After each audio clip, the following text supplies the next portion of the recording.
It's really cute that you're gonna defeat me with the power of friendship and all, but again, I am the devil from the Bible, so I don't know how well it's gonna work. You motherfucker, you didn't let me finish! Hello guys, gals and non-binary pals, I'm Dips and welcome back to the web.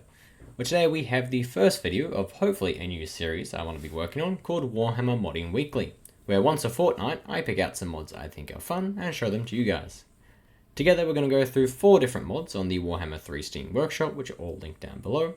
And as this is a new series for the channel, feel free to let me know what you like or dislike about the format, or even if there are some mods you would like to see me do in the future. So let's get into it.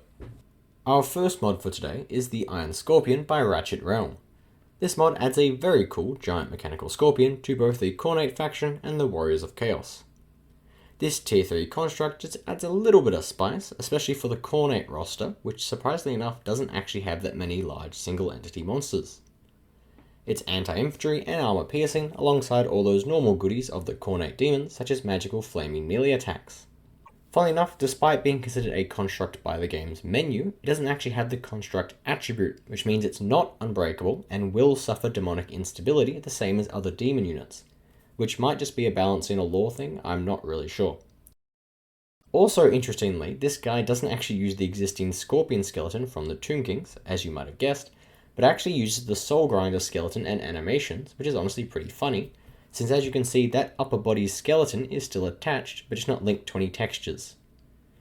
While it's unlikely to largely affect your combat, this does affect his hitbox, which can look a little bit funny at times.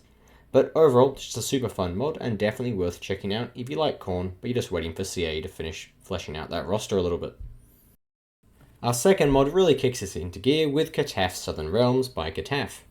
This mod is just a little bit bigger, adding a brand new faction, 30 new units, 8 new legendary lords, a brand new tech tree, brand new faction mechanic, brand new building trees, and a ton more, all completely for free. Obviously, I'm not going to go through all of that in depth here, but in the top right is my full video, about 10 minutes or so breaking down all the major changes and new additions, and I'll also link it down in the description. But to be completely honest with everyone, with the exception of full overhaul mods like SFO or Radius, this is probably the highest quality mod out there for Warhammer 3 at the moment. It contains several DLCs worth of content, and honestly just makes the Tomb Kings, who were probably the most impressive DLC for Warhammer 2, look completely inadequate by comparison. It is a huge amount of work, and obviously if you do go give it a shot, which I think you should, make sure just to leave a little bit of a review on his page. Our next mod for today is one very close to my heart with Ubermorgan's Ancient Crocs Score variants, which adds 4 new variants for the Ancient Crocs Score generic lord for the Lizardmen, which older viewers might know as my personal favourite faction. The new Crocs Score has some really cool flavouring and details, and I think the helmets and weapons really bring out a little bit more personality compared to vanilla.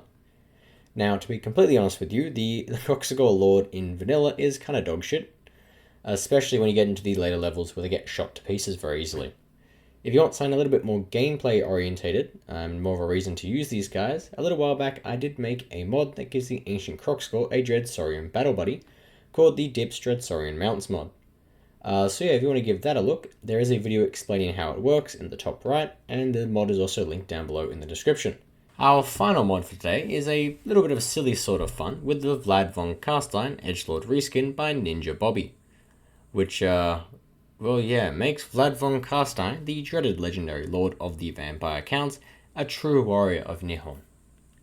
This concerningly high quality reskin includes a discount katana, hat, and trench coat, showing that this vampire lord has been studying the blade, which is made all the funnier by the fact he is married to Isabella von Carstein, who does not look too pleased about this.